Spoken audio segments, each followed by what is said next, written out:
Swayam Prabha. Digital India. Educated India.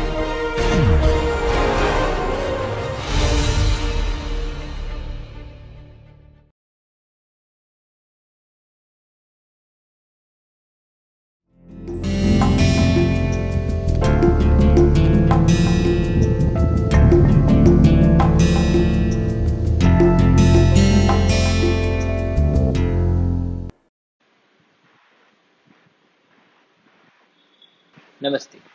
Today we begin a new module which is modern impacts necessitating conservation.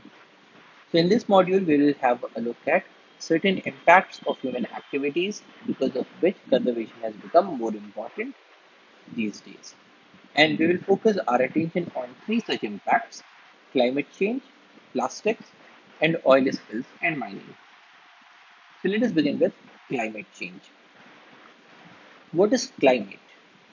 Climate is defined as a broad composite of the average conditions of a region measured in terms of such things as temperature, amount of rainfall or snowfall, snow and ice cover, and winds. So climate is a broad composite, which means that we are not looking at climate in terms of finer quantities. We are looking at it as a broad composite of the average conditions of a region, which means that climate is different from weather. Weather changes every day, weather changes in a few hours. But climate, because it is a broad composite, it is an average that is taken over several years. So climate is more or less a constant quantity. So it is a broad composite of average conditions of a region measured in terms of such things as temperature, amount of rainfall or snowfall, snow and ice cover, and winds. So these are different variables through which we describe the climate of a place. And when we talk about the average conditions, the classical period for taking these averages is 30 years. So it is a pretty long period of time in which we take the averages, because of which the climate is fairly representative of the conditions of any region. So even though the conditions might change on an hourly basis or on a daily basis, but on an average, the climate will be a very good representation. So how does climate act?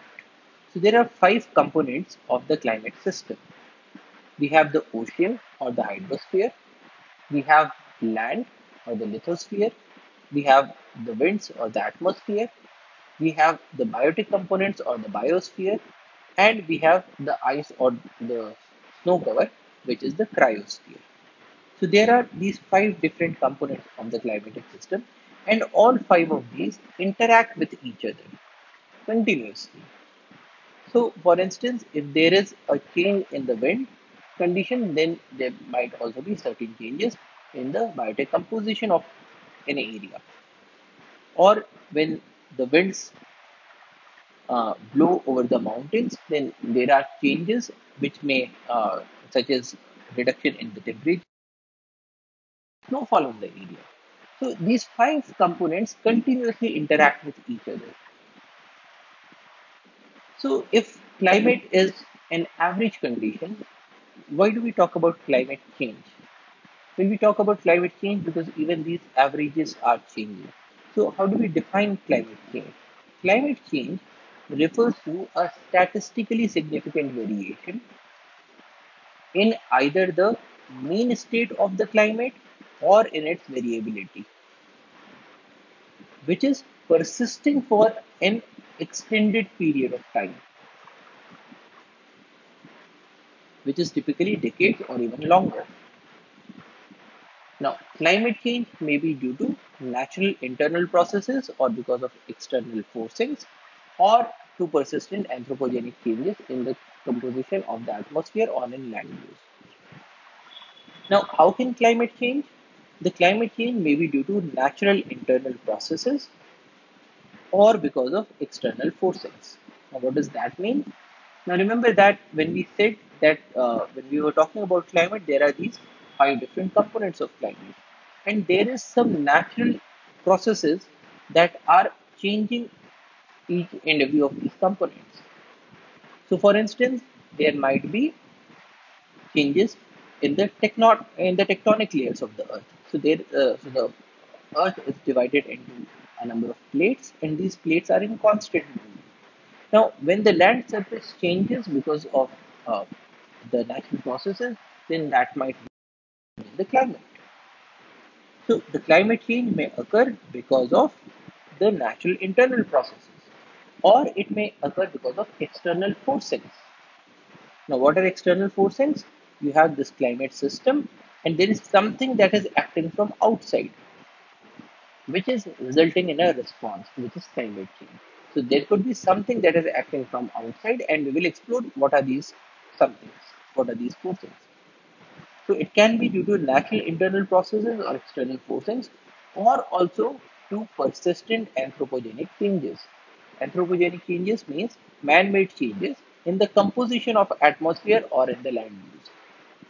So humans are changing the composition of the atmosphere, humans are changing the land use, and because of this, also we can have changes in the climate. So the next question is, what are these forcings and what are the kinds of responses that we can have? So these are some common forces. Changes in the plate tectonics. So these are changes in the land and sea distribution of the earth because of movements of different plates, or changes in the Earth's orbit. So even the orbit of the Earth changes, and these changes occur over uh, thousands of years, but there are these changes. So because of changes in the Earth's orbit, if the Earth comes closer to the Sun, then the Earth will warm up. If the Earth moves away from the Sun, then the Earth will cool down. Or changes in the strength of the Sun. So the Sun gives out energy, which is regulating the climate on our planet, and this energy is not a fixed constant, it changes. Now if it so happens that the sun starts to give out more amount of energy, more amount of heat to the earth, then that would result in a change in the climate. The earth will warm up, there will be changes in the wind patterns. If the sun starts to give out less amount of energy, the earth will cool down. That will also bring out changes in the wind patterns, changes in the cryosphere, changes in the hydrosphere. So these are also forcings. But the most important forcing these days is the anthropogenic forcing. Now, anthropos means human, and genesis is formation or production. So, anthropogenic forcing is a forcing that has been produced by human beings. Now, what can they be? So, the most important anthropogenic forcings or modes of anthropogenic forcings include things such as release of greenhouse gases, such as carbon dioxide. Now, greenhouse gases are those gases in the atmosphere that act as a greenhouse by trapping the heat of the sun in the atmosphere. So, while they permit the short wavelength radiations of the sun to enter through the atmosphere and reach to the land surface, once the land surface is heated and it re-radiates the radiation in the form of longer wavelength radiations, then these gases trap them, they do not permit them to move outside to the outer space. So these greenhouse gases, such as carbon dioxide or methane, they are being produced at a much larger level by humans, and that is an important anthropogenic forcing. Now, how does or how do humans produce a heavy amount of carbon dioxide? By burning fossil fuels, such as petroleum, natural gas, or coal. How do humans aid in the release of methane? By having more and more number of livestock. Now, not only do humans release these gases, but they also are acting upon in reducing those modes that would have reduced these gases in the atmosphere. So, plants, for instance, capture this carbon dioxide and convert it into biomass. And when they do that in the process of photosynthesis, they reduce the concentration of carbon dioxide from the atmosphere. But in our quest for having more food, in our quest for having more land for construction, what we are doing is that we are cutting off the trees. So when the trees are cut, then less and less amount of carbon dioxide is brought back from the atmosphere into the lithosphere. So modes such as these, also things such as burning of the trees. So forest fires, a majority of them are anthropogenic. They are man-made. And why would man want to burn forests? Well, to clear off the land. So if somebody wants to uh, encroach upon a forest land and convert it into an agricultural field, it is very easy to burn the forest, and once the land is cleared, then the land can be brought up for cultivation. Or the production of things such as concrete. Now, concrete production releases a huge amount of carbon dioxide when the calcium carbonate is heated. So these are all different modes through which humans are aiding in changing of climate by providing a forcing. Now, when there is a forcing on the climate system, it results in a response. And what are those responses? Responses could be changes in the atmosphere, changes in the wind pattern, or changes in the ocean. Now, uh, this may result in changes in, say, the flow of the ocean currents, or changes in vegetation, or changes in land surface, or changes in ice. So if the earth heats up, then more and more of ice will melt and the water will get into the ocean. So you will have a larger volume of water that is there in the ocean. And even this water, when it gets heated up, it will expand.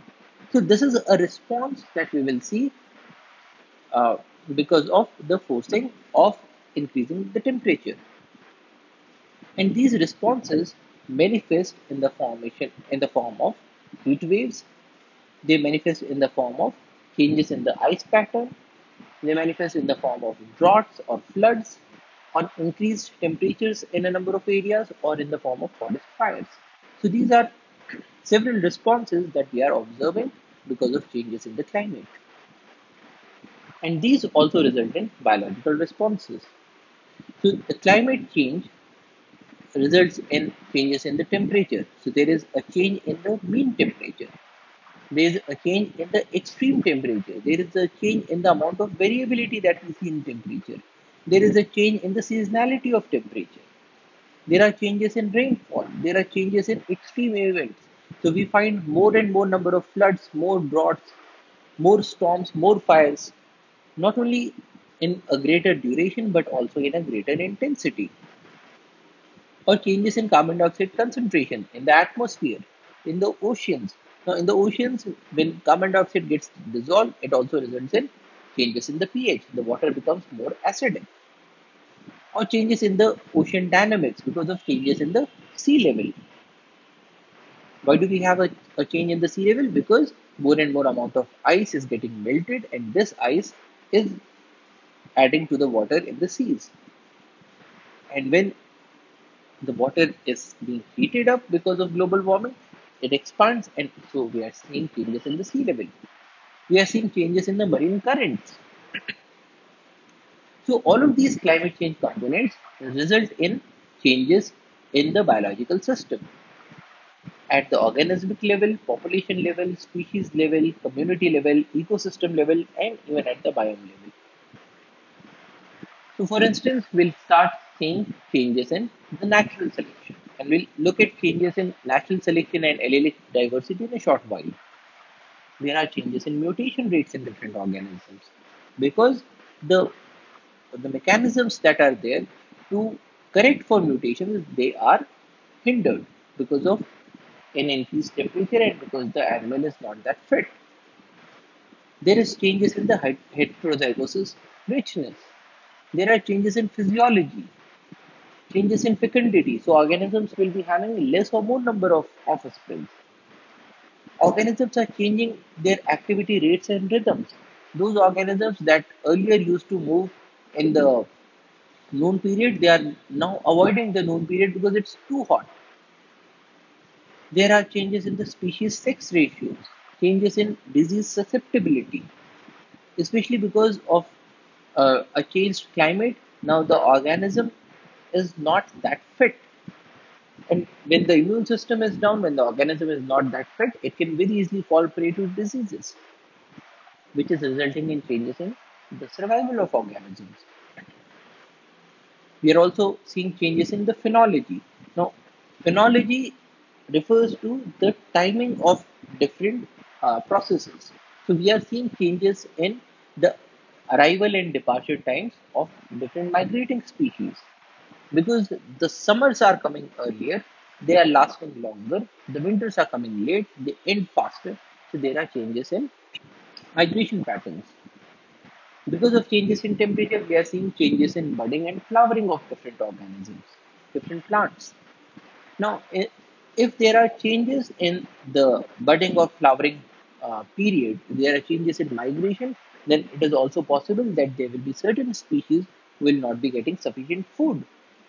Because in a number of cases, the migration patterns are correlated with the presence of food in the other location. Now, if there is a species of bird, for instance, who is dependent on these flowers, and if the birds have reached into the area but the flowers have not bloomed, in that case, the birds will not have sufficient food. So, changes in phenology are also leading to a large amount of extinctions. There are changes in the growing season length. So, those plants that grow in the summer season, they are now getting more time to grow. Those plants that use the winter season, they now have a shorter growing period. There are changes in dispersals of hatchlings and fledglings. There are changes in hibernation. Now, because of these, we are also seeing changes in the population dynamics. The number of individuals that are recruited, which means the number of offsprings that are being born and that are able to survive. Because of that, if less number of individuals are getting recruited, less number of young ones are getting recruited, that changes the age structure. Because now the population will be older population because you have less number of young ones. There are changes in sex ratio, especially in the case of reptiles, because in a number of reptiles, such as crocodiles or in the case of tortoises, the sex selection is temperature dependent. So if the temperature changes, you will have a change ratio of the number of males and females that are born. We are seeing changes in abundance. We are seeing changes in distribution. Why changes in distribution? Because the habitat is changing. And why is the habitat changing? Because of changes in the growing season, changes in budding and flowering time, changes in hibernation. So that is changing different habitats. We are seeing changes in the range size, range localization, and we are seeing changes in the interspecific relationships. There is an uncoupling of a number of relationships, such as those between the flowers and the insects. So, in the case of a number of flowers, the pollination is done by, say, insects. Now, if the flowers are blooming at a period when the insects have not yet arrived in the scene, because probably the insects have not come out of their eggs. Now, in such a scenario, there will be a decoupling because earlier the insects were getting food from the flowers and the flowers were getting pollinated by the insects. Now, because there is a change in the timing, the insects will not get sufficient food, the flowers will not be pollinated. And so this will result in decimation of both of these species. We are seeing new interactions that are coming up because whenever you have a change in timing, then those species that are already present there, they will start to form a new relationship. Now, that may have a positive consequence, but that may also have a negative consequence. So, for instance, the invasive species are able to come up into newer areas much more easily because they are forming newer relationships. And these invasive species are then uh, decimating the local indigenous flora and fauna and they are establishing themselves. So, the local biodiversity is gone and it is being replaced by the invasive species. So, this is another change that we are observing. There are changes in the community productivity, the amount of biomass that is being produced. We are seeing changes in the ecosystem services because the ecosystem composition is changing, the production is changing, the function is changing, and we are seeing changes in biome integrity because we are seeing catastrophes at a much greater frequency, at a much greater intensity. There are changes in the resilience of different communities. There are changes in the ecotypes. We are seeing shifts in the distribution patterns. We are seeing more and more amount of desertification. So there are a number of biological responses that we are also observing because of climate change. And we have a pretty solid evidence that these anomalies are occurring because of changes in the climate or changes in the temperature. So in the case of a number of species, we have observed that the more is the temperature anomaly, the more is the phenological anomaly. And this is also manifesting in terms of, say, the amount of phytoplanktons that are there in water. So with increased temperature, the amount of phytoplankton in water is going down, which will have an impact on the amount of productivity that is there in in this aquatic ecosystem. We are seeing that the total biomass is going down as temperature increases. Certain species of zooplanktons they increase in number or increase in concentration when the temperatures go up. Certain microorganisms increase in number. Now, some of these microorganisms may even be pathogenic. So we will start observing more and more number of diseases. We are observing bleaching of corals. Now, corals are very important species in a number of ecosystems because they provide shelter to a number of other species. They are the keystone species. Their importance is much greater than their numerical abundance. Now, because of changing climate, because of acidification of water, because of increased temperatures, and because of certain pathogens, the corals are dying out. And this dying of corals is manifested in the form of lack of color. So we are observing more and more amounts of coral bleaching. We are observing that the ice cover near the poles is going down, which is putting species like the polar bear in a much greater threat. Species of mangroves are dying out, species of kelps are dying out. So all of these, the corals, the kelps, the mangroves, and this ice, they are habitats that provide a living space to a number of organisms. And when we are seeing these habitat level destructions, it means that a number of species are now under threat because of climate change. We are seeing an increase in the invasion and rise of exotic species. So in this curve, you can see that over the years, the number of frost days has gone down, which means that the temperatures are rising up.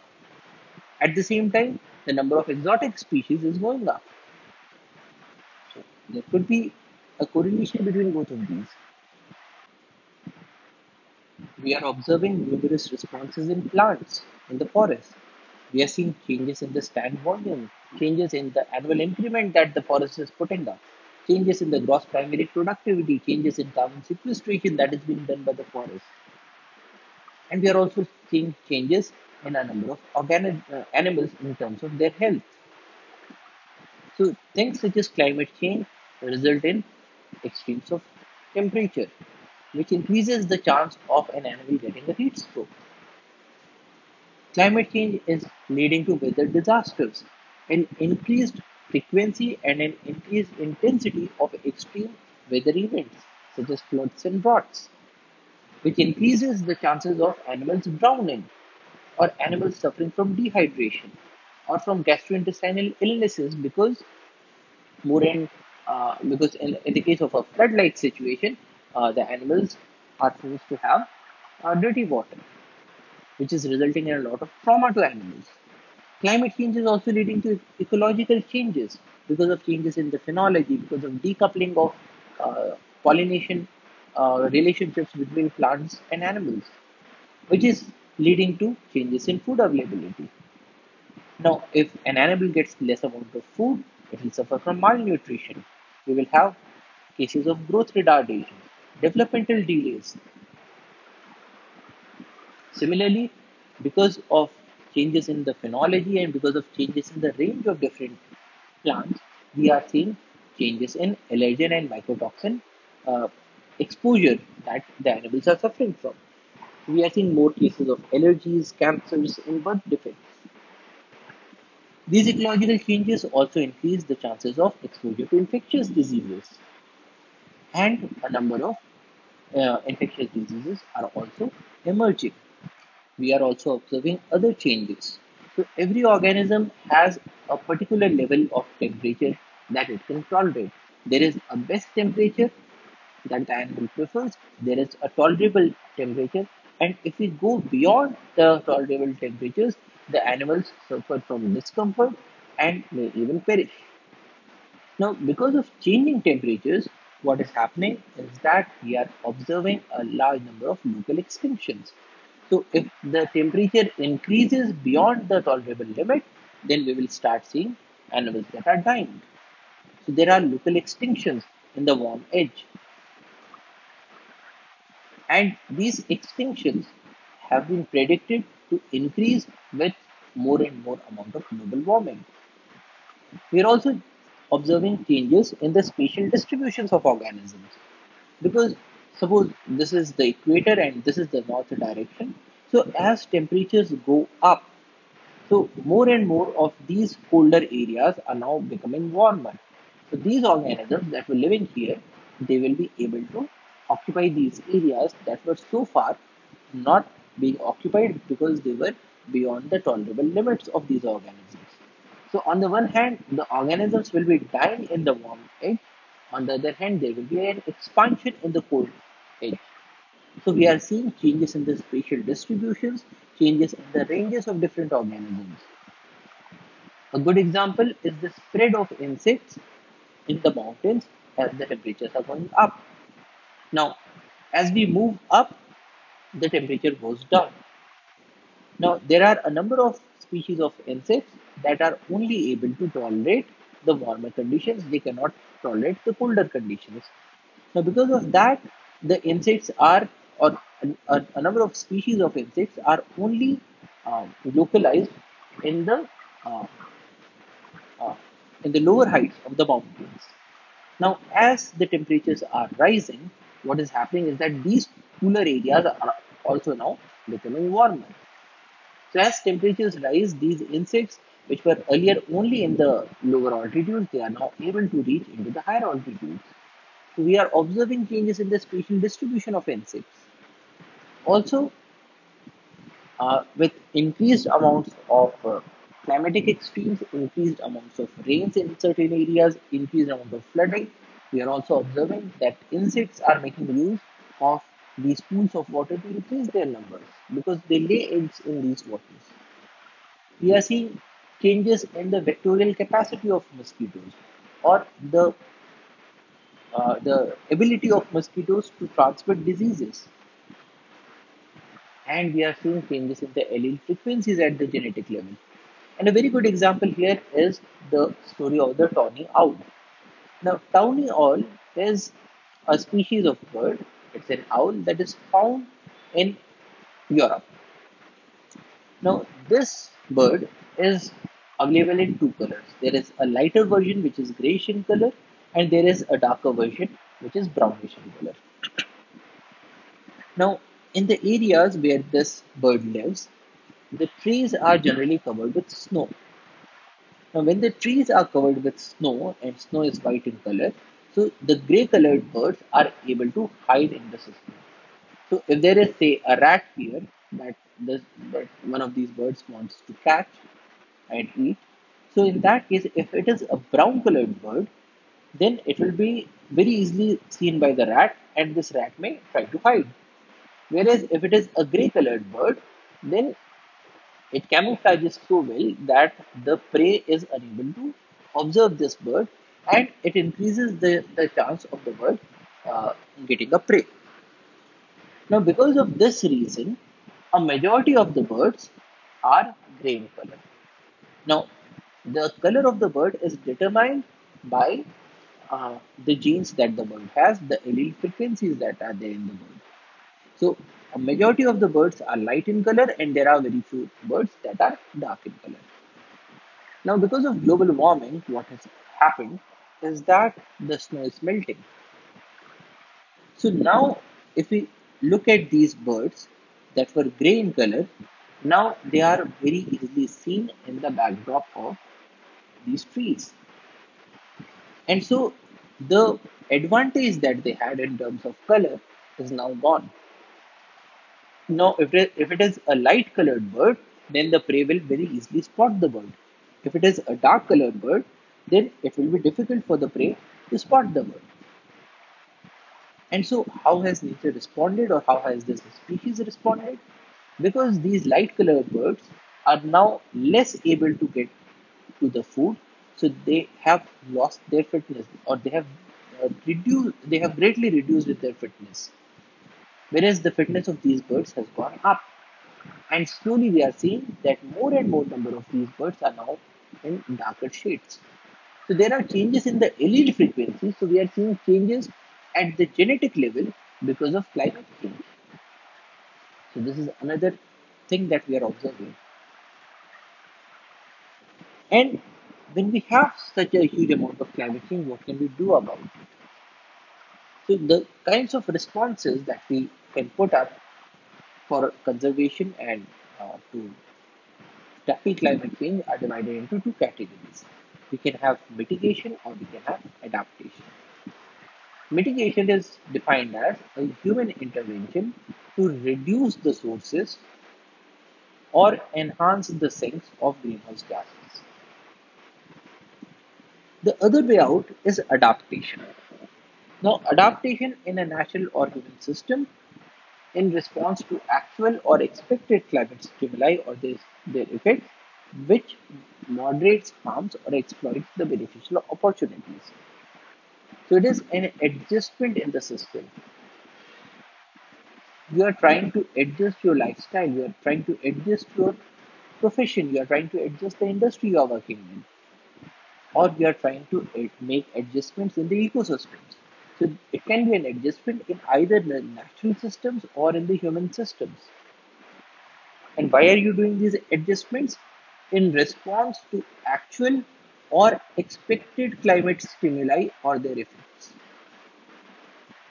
So you are making these adjustments so that you can respond to the climate change that is either actually happening or which is predicted.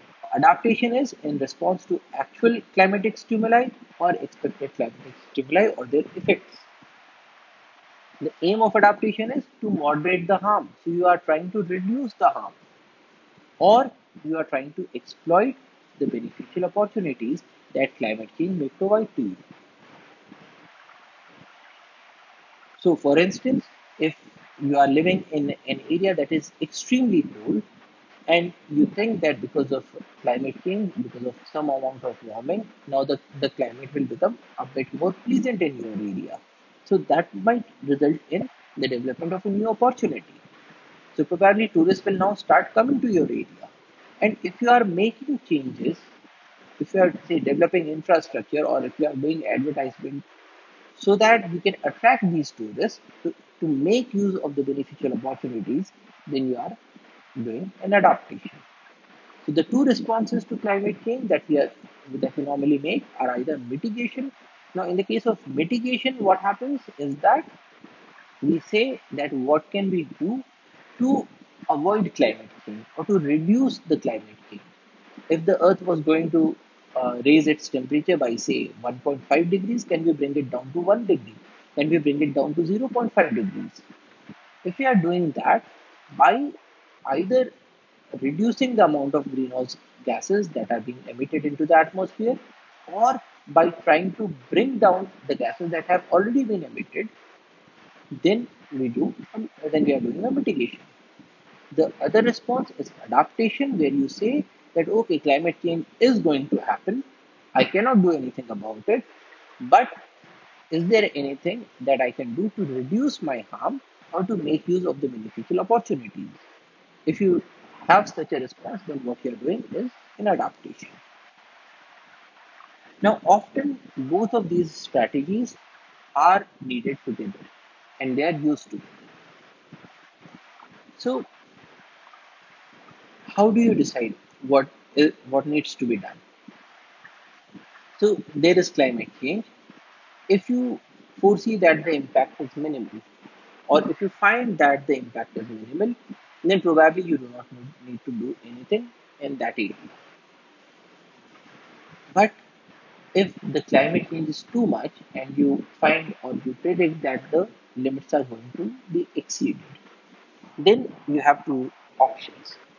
You can either figure out if there is a way to mitigate the emissions, or you can figure out that there is no way that mitigation is possible. Now, if there is an option of mitigation that is available, and if you deploy it, then you may have a success or you may have a failure. Now, if you have a success, so you were expecting that change will exceed the limits, will bring you too much of a harm. You try to mitigate the emissions, and you get a success, because of which the impact is now minimal. So when that happens, you do not need to do any other thing. You can sit back and relax. But if you get a failure, so you tried to mitigate the emissions, you tried to bring the levels of greenhouse gases down, but they resulted in a failure. You could not do anything. Then you will decide that mitigation is now not possible, which means that the only option that you have now is adaptation. Now, in the case of adaptation, we can adapt to a particular capacity. There is always an adaptive capacity of any system, whether we talk about a natural system or whether we talk about a man-made system, whether we talk about an industry or whether we talk about a profession. We can only adapt to a particular extent. Adaptation is not infinite. So when you cannot mitigate, the only option that is left is adaptation. Now, if you have an adaptive capacity that is sufficient to adapt, so, which means that suppose there is a society that has ample amount of resources and say can come up with an air conditioner in every home. Now, air conditioner in this case will be an adaptation because it is not doing anything to reduce global warming, but it is helping people to live in this area which has heated up too much. Now, there could be certain societies that can do adaptation. There will be certain other societies that are probably the poor societies and they will not be able to bring about adaptation. Now, if adaptive capacity is sufficient, then adaptation is possible. If adaptive capacity is not sufficient, then adaptation is not possible. Now, if the adaptation is not possible, here again you have two options. You can either build up the capacity so that you build your adaptive capacity, you find out ways in which you can have more sources of energy, you can have more number of air conditioners, you try to increase your capacity of adaptation as a society. And if you are able to do that, then adaptation becomes possible. So we reached to this point where the mitigation was not possible. So the first step is that if we can mitigate, we will try to mitigate. But if we are not able to mitigate, if mitigation is not possible, then we will try to adapt. But then it is also possible that the adaptation is not possible and it is not possible to build the capacity. Now that becomes an issue because you are neither able to mitigate, you are not able to adapt. So in that case, the only options are either to perish as a society or to look for some other ways of mitigation. So what we find from this flow chart is that at all points of time, we as a society need to think if we can mitigate the emissions, we should try to act in that line. If mitigation is not possible, or if we as a society fail to mitigate climate change, then we could adapt. But it is also possible that if adaptation is not possible because we have a limited adaptive capacity as a society, so it is also possible that we will perish. So these are the options that are there. So mitigation and adaptation both need to be tried. The first option is of course mitigation. you try to ameliorate the climate change. But if that is not possible, then as a society, adaptation might be our only option. So, what are the mitigation options that we have as a society? To reduce emissions, we can come up with laws. So, for instance, the government might say that any vehicle that has a fuel efficiency less than a prescribed limit will no longer be permitted to be manufactured. So, in this case, we are using a law to mitigate climate change by not allowing the production of those vehicles that are fuel inefficient. Or we may come up with a law that says that any person who is using electricity above a certain threshold will have to pay a penal rate. Here again, we are talking about a law to incentivize people to cut down on their electricity consumption. Now, here again, you'll remember that incentives are what induce people to act in a certain way. And law is a very powerful tool to induce activities that need to be promoted or to disinduce those activities that need to be suppressed. So the government may use laws to promote those mechanisms, reduce the emissions, or the government may make use of laws to penalize those mechanisms that are leading to a large amount of emissions. Other options with us are use of green energy. Now, a green energy such as solar cells, they take out our or they take off our dependence on the fossil fuels. So, if in place of using a thermal based power plant, we have shifted to say solar power plants.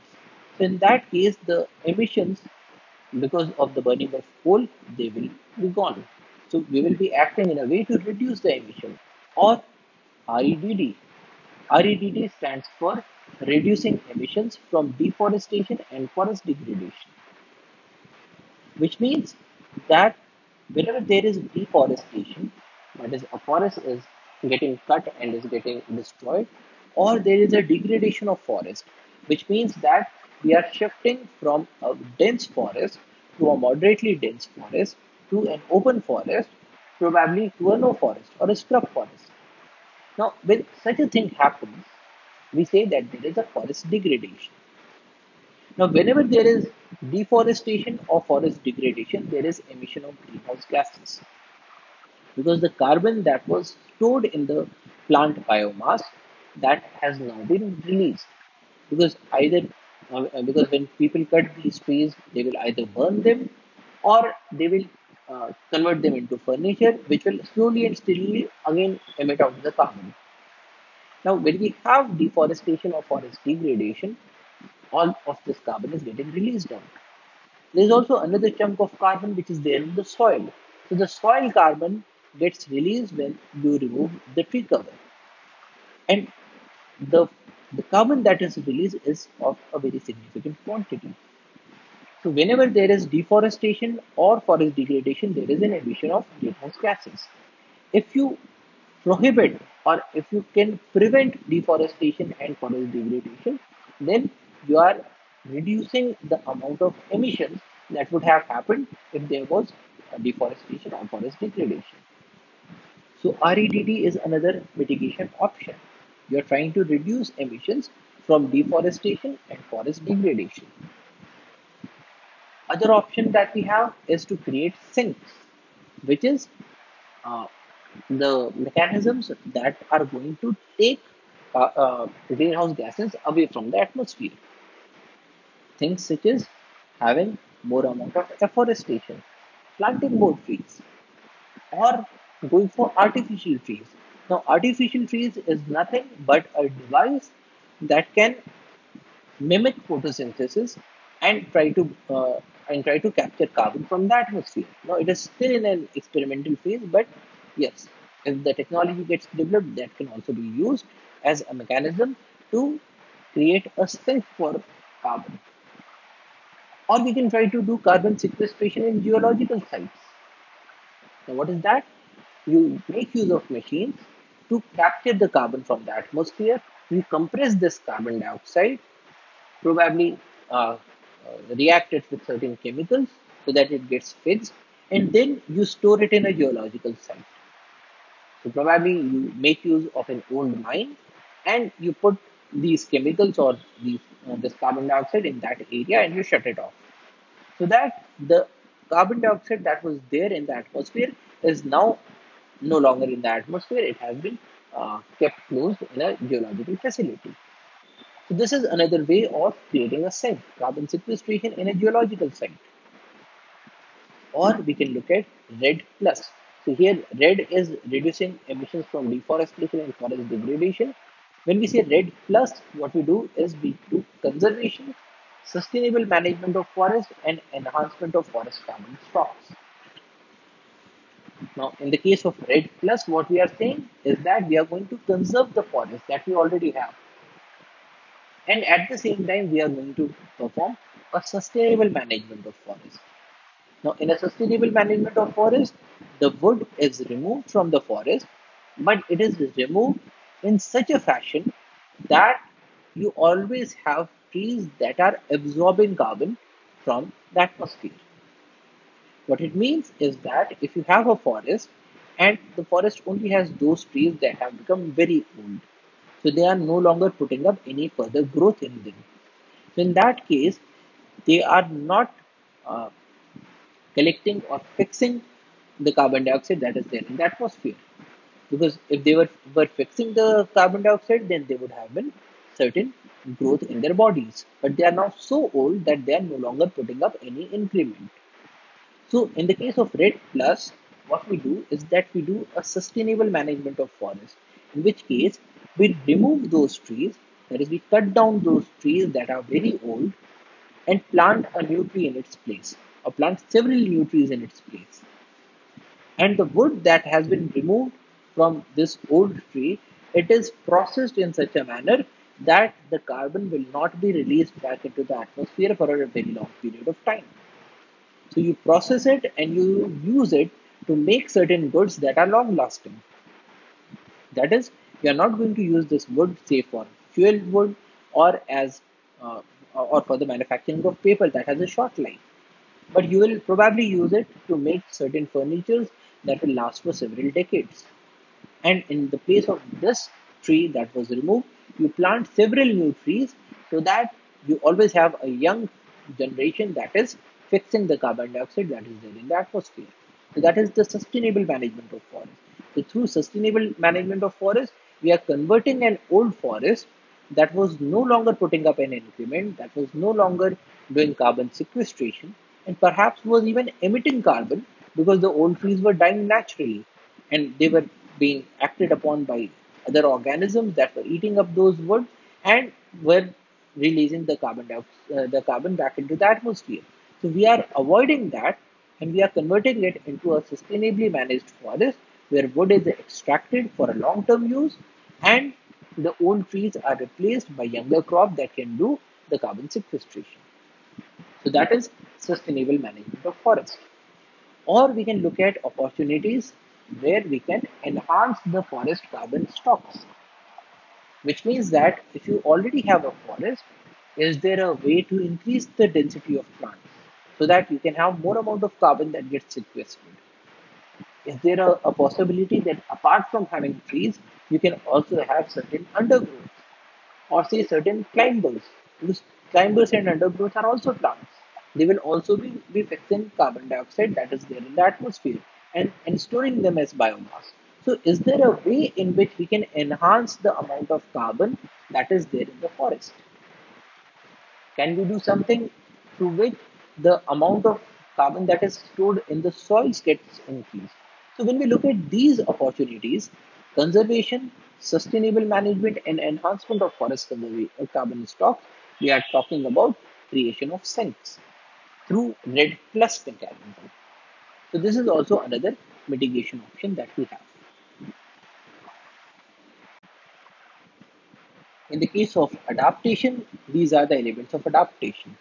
You begin by observing the climatic variables such as temperature or the amount of rainfall that you have in your area. You start to look at non-climatic variables, such as if there is an invasive alien species of plant or animal that is coming into your area. And through these observations, you make an assessment. What will be the impact of climate in your area? How vulnerable is your country or your society or your community to the impacts of these climate changes? And once you make this assessment that yes, the community is vulnerable, you make a plan. Now, you could make a plan such that you are trying to remove the invasive alien species of plants that are coming into your area and will have an impact on agriculture. So you say that we are going to cut out all of these plants that are coming into our area. Then you implement the plan. You actually make take help of people and you actually cut the plants. And then you do a checking. Did you achieve the objectives? Were you able to control these plants? Now, it is possible that you were able to control the invasive alien species, or it is also possible that the roots that got left behind, they sprang up new shoots in the rainy season. In that case, you will have to make certain adjustments, which means that you are going to uproot the roots. You are going to uproot the plant completely. And for that, you make a new plan and you do the cycle again and again. So this is the Deming cycle: plan, do, check, and act. And in between, you make use of observations, you make a continuous assessment. Now, adaptation is of three different kinds. It can be anticipatory, that is proactive, or it can be reactive. So, anticipatory adaptation is an adaptation that is done before the negative consequences are being felt by your community. A reactive adaptation is done once the negative impacts are already being seen. So, for instance, if you anticipate that you are going to have droughts in your area and you start to come up with new irrigation mechanisms, you are doing an anticipatory adaptation. On the other hand, once you are already seeing a drought and you install more pumps, you are doing a reactive adaptation. Adaptation can be spontaneous or they can be planned. A spontaneous adaptation is, say, increasing the speed of your fan because you are feeling warmer. A planned adaptation could be a plan to, say, remove the invasive alien species or to set up new hospitals because you are seeing a rise in the number of diseases. Or the adaptation can be private or public, that is done at the individual or community level or at the government level. And in adaptation, we generally do three things. We try to create a resistance to change. So if we expect that there will be more number of forest fires, we try to reduce the effect of fires. In the case of insects and diseases, you try to have a better protection against them. You remove the invasives. You do a resistance breeding so that the plants or animals in your area are more capable of tolerating the drought or flood situations or increased temperatures. So that is creating a resistance to change. Another option is promoting a resilience to change. Now, resilience means that if there is a climate change and there is a negative influence, if later on you are able to bring back the effects of the climate change, you should have a capacity to bring your system back to normal. So, things such as surplus seed banking. So, in this case, what we are doing is that we are creating a seed bank so that we have the seeds ready, that whenever the temperatures come back to normal, whenever the climate comes back to normal, we can make use of these seeds and create the whole ecosystem. Or intensive management during establishment. Here establishment means the establishment of trees, or promotion of biodiversity rich ecosystems, because biodiversity rich ecosystems are more capable to come back to normal whenever the situations are brought back. Or the third adaptation option is to enable a response to change. Now, how do you enable response to change? You assist natural adaptations and transitions, assisted migration to new areas. So, what we are saying here is that because of changing climate, we expected that this that we will have a range expansion in this area and we will have an extinction in this area. So in the case of assisted migration, you what you do is that it is possible that the dispersion in this area will be very slow. So you actually take a few individuals and you bring them to this area. So that is an assisted migration, in which case you are trying to enable the forest or the ecosystem to respond to change. You try to increase redundancy, you manage for asynchrony. So when you are expecting that your flowers will not be pollinated because there is a change in the timing of flowers and the insects, can you manage for that? And you bring in, say, an insect species from some other area that will be able to pollinate your plants in this particular point of time. Or you can try to look at the past spread of different forests and you can try to establish them now. Or you can try to promote connected landscapes so that the animals are able to move to the other areas. So in this case, you are enabling the forest or the ecosystem to respond to changes. So these are the three main adaptation options. You create a resistance to change, you promote resilience to change, and you enable the forest to respond to changes. Now, whenever we are doing adaptation, it is important to note that there is an adaptive capacity. The ability of a system to adjust to climate change, including variability and extremes, to moderate potential damages, to take advantage of opportunities, or to cope with the consequences. So there is a capacity, whether we talk about a forest, whether we talk about a nation, whether we talk about a community, there is a capacity to adapt. If you try to do an adaptation that is greater than the capacity, then probably you will bring harm to the system. And in that case, we will say that we have gone through a maladaptation. Any change in the natural or human systems that inadvertently increases the vulnerability to climatic stimuli, an adaptation that does not succeed in reducing vulnerability but increases it instead. So, for instance, a good example is that you tried to do an adaptation by installing an air conditioner into every home in your country. And in running of those air conditioners, you release so much amount of carbon dioxide because of burning coal or say natural gas, that the climate change increased even further, and because of which there is a total collapse of the community. Everybody perishes out. Then we will say that this is a maladaptation. So maladaptation is any changes in natural or human systems that inadvertently increase the vulnerability to climatic stimuli, or an adaptation that does not succeed in reducing the vulnerability but increases the vulnerability. That is maladaptation. Now, as before, we can relate climate change and the responses to the 10 principles of economics. People and society face trade offs. Here, the trade off is whether you want to have more and more resources now or whether you want to survive in the future. Whether you want to have more and more electricity now by burning fossil fuels, or do you want to forego the impacts of climate change? So, there are always trade offs. These trade offs lead to cost, what you give up to get something.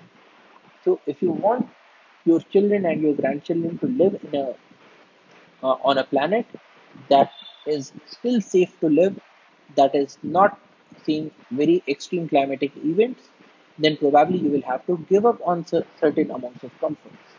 So, trade offs lead to cost. People respond to incentives, which means that if we can incentivize the use of green technology, or if we can disincentivize the generation or emission of greenhouse gases, then probably people will respond to them. And these incentives could mean things as simple as taxes and subsidies. So if the airline tickets cost more because of an added tax, say because of greenhouse gas emissions, then probably less people will be interested to use the aircraft, and more people will say shift to other modes of transportation. And When we talk about incentives, the governments can sometimes improve market outcomes because the government has a legitimized power to make changes. So, climate change is something that is happening today. Climate change is something that is because of the misdeeds of humans. We have the option to mitigate, we have the options of adaptation, but then if we wanted to actually perform uh, significant and successful mitigation and adaptation, we will have to make use of the principles of economics to incentivize people towards the right path. So that's all for today. Thank you for your attention. Jai Hind.